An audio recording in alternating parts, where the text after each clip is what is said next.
Hello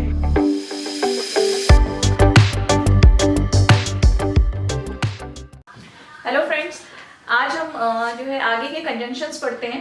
तो आगे के कुछ नए कंजंक्शंस हैं, जैसे सिंस है, बिकॉज है, एज है।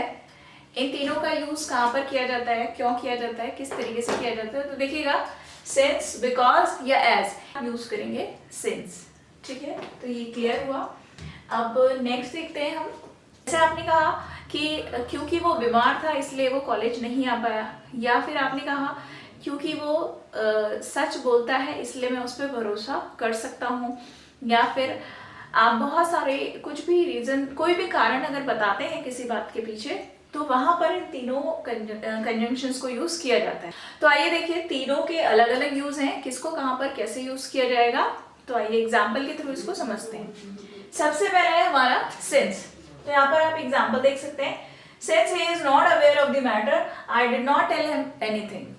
ठीक है, जैसे कि क्योंकि, देखिए सिंस, तो यहाँ पे देखिएगा सिंस को कहा जाता है चूंकि। जब भी सिंस का यूज एज अ कंजंक्शन आप करते हैं रीजन बताने के लिए, तो वो हमेशा स्टार्टिंग में ही यूज होगा। तो यहाँ पर देखिएगा, since he is not aware of the matter, क्योंकि देखिए आपने उसे कुछ भी क्यों नहीं बताया, यानी कि जो सेकंड सेंटेंस है हमारा, यानी कि सेकंड क्लॉज जो है सेंटेंस में, I did not tell him anything, मैंने उसे कुछ भी नहीं बताया।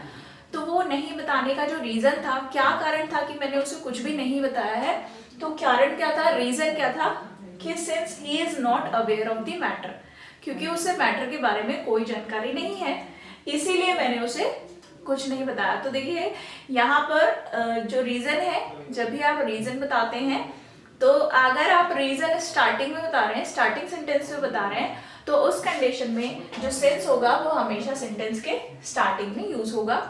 दो सेंटेंस है आपके पास, और उसमें जो रीजन क्लॉज है, जो कारण वाला सेंटेंस है, रीजन बताने वाला सेंटेंस है, वो स्टार्टिंग में यूज हुआ है। फिर उसके बाद जो दूसरा क्लॉज यहाँ पर है, वो क्या बता रहा है, एक तरह से एक्शन बता रहा है कि ये काम इसलिए नहीं हुआ है क्योंकि he is not aware of the matter. दूसरा एग्जाम्पल देखते हैं। दूसरा एग्जाम्पल है यहाँ पर, since you are my best friend I tell you everything about me. मैं आपको अपने बारे में सब कुछ बताता हूँ। क्यों बताता हूँ, उसका क्या रीजन है, क्योंकि आप मेरे बेस्ट फ्रेंड हैं।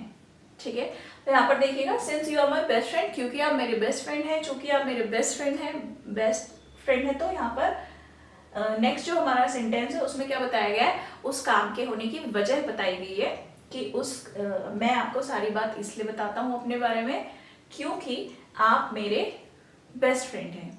ठीक है, तो जब भी आप किसी भी काम के होने का जो रीजन है वो स्टार्टिंग वाले सेंटेंस में बताते हैं, तो वहां हमेशा आप सिंस का यूज करते हैं। तो रीजन बताने के लिए, कारण बताने के लिए सिंस का जो यूज होगा वो हमेशा स्टार्टिंग क्लॉज में होगा, स्टार्टिंग वाले सेंटेंस में होगा। ठीक है, क्योंकि जैसे मान लीजिए आपने कहा क्योंकि आज बारिश हो रही थी मैं कॉलेज नहीं गया।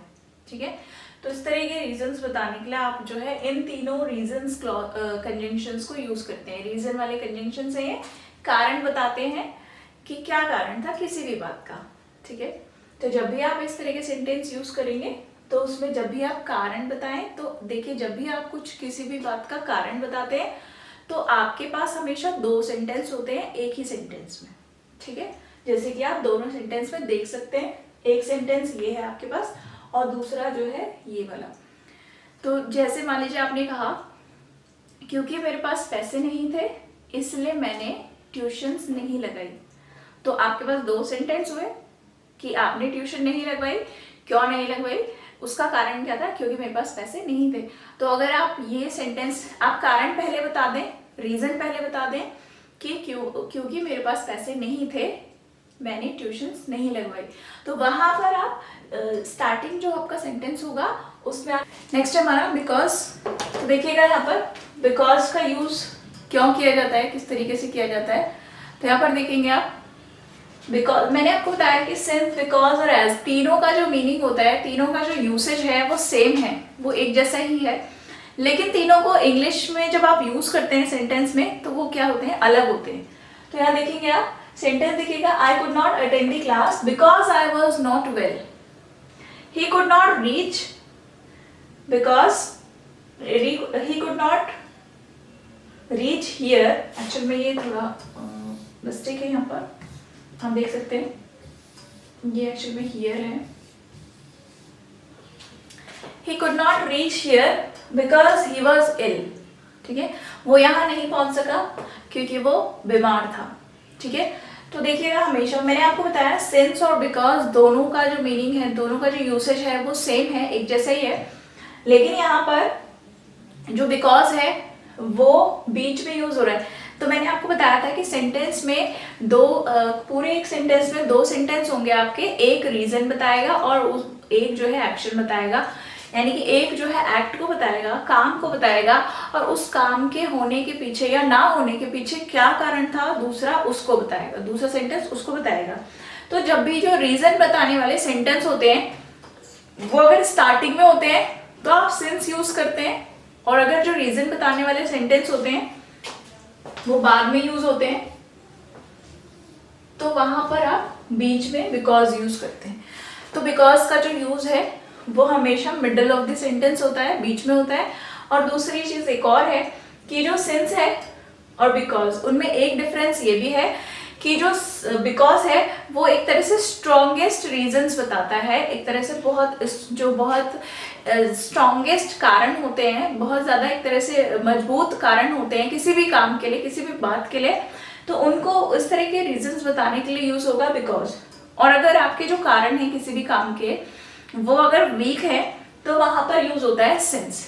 तो सिंस और बिकॉज में एक डिफरेंस ये भी है कि सिंस हमेशा स्टार्टिंग में यूज होता है जबकि जो बिकॉज है वो हमेशा बीच में यूज होता है. सिंस अगर स्टार्टिंग में यूज होता है तो रीजन बताने वाले सेंटेंस स्टार्टिंग में होते हैं, और अगर बिकॉज यूज होता है तो बिकॉज में क्या होता है, जो रीजन बताने वाले सेंटेंस होते हैं वो हमेशा बाद में होते हैं. तो एक बेसिक डिफरेंस ये भी है. तो यहाँ आप देख सकते हैं I could not attend the class, मैं क्लास अटेंड नहीं कर सका. क्यों? क्योंकि मैं ठीक नहीं था, क्योंकि मैं ठीक नहीं था, वेल नहीं था. यहाँ देखिएगा ही कुड नॉट रीच हियर, वो यहाँ नहीं पहुंच सका. तो वो यहाँ क्यों नहीं पहुंच सका, क्या कारण था? बिकॉज ही वॉज इल, क्योंकि वो बीमार था.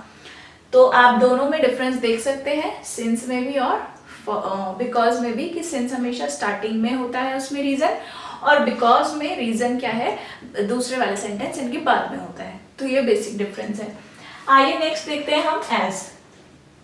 एज जो है आपका यहाँ पर एज एक्चुअल में सबसे वीक जो रीजंस होते हैं, सबसे कमजोर जो कारण होते हैं, जो ज्यादा इंपॉर्टेंट कारण नहीं है, तो उनको बताने के लिए एज का यूज होता है. और एक चीज और है कि जो एज है, जैसे आपने देखा सिंस स्टार्टिंग में होगा तो स्टार्टिंग में रीजन होगा, बिकॉज बीच में होता है तो रीजन वाला जो सेंटेंस है वो बाद में होता है, सेकंड सेंटेंस में होता है. यहाँ पर ये जो एज है, एज जो है आपका स्टार्टिंग में भी आ सकता है और मिडिल में भी आ सकता है, बीच में भी लिख सकते हैं आप दोनों जगह लिख सकते हैं. तो यहाँ पर देखिएगा as you are not in Dehradun, क्योंकि आप देहरादून में नहीं थे, क्योंकि आप देहरादून में नहीं थे. आई मेट योर फादर, मैं आपके पिता से मिला.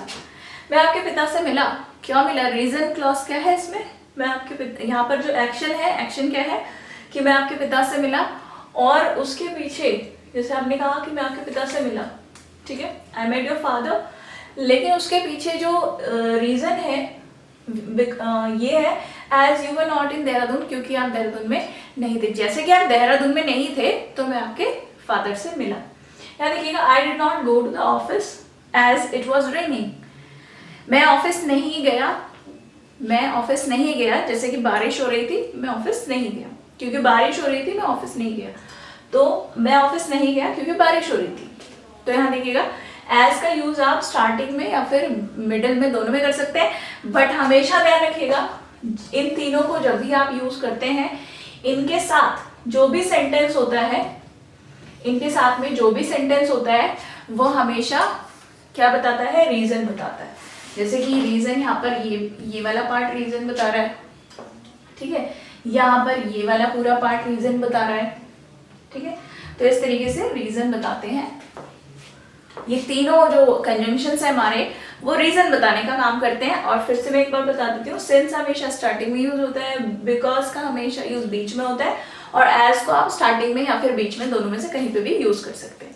आइए चलिए नेक्स्ट आगे बढ़ते हैं दूसरे कंजंक्शन की तरफ। देखिए नेक्स्ट हमारा जो कंजंक्शन है वो है द रीजन दैट।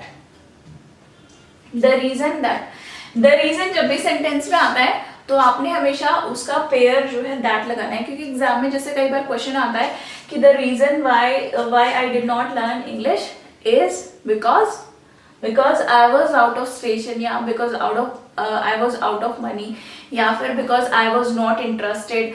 तो बहुत सारे रीजंस हो सकते हैं। तो वहां पर क्या है कि आप देख सकते हैं जब भी आप सेंटेंस में स्टार्टिंग में द रीजन हो, द रीजन कि क्या कारण था कि मैंने ऐसा काम नहीं किया, ये कारण था, तो वहां पर आपको हमेशा ध्यान रखना है कि आप जो है दैट यूज करेंगे उसका पेयर, ना कि बिकॉज या फिर एज या फिर सिंस। क्योंकि एग्जाम में कई बार क्वेश्चंस आते हैं तो सेंटेंस में द रीजन के साथ कोई दूसरा पेयर ही लगा होता है, तो हम उसको इग्नोर कर देते हैं और सेंटेंस को करेक्ट मान लेते हैं। तो यहाँ देखेंगे सेंटेंस आप देख सकते हैं, the reason why I did not learn English is that. ठीक है, कारण था कि, क्या कारण था कि, द रीजन क्या कारण था कि मैंने कारण ये था कि मैंने इंग्लिश क्यों नहीं सीखी, तो कारण ये था कि आई वॉज आउट ऑफ पॉकेट, यानी कि मेरे पास पैसे नहीं थे। तो आप देख सकते हैं द रीजन के साथ जो पेयर आता है वो हमेशा दैट का आता है।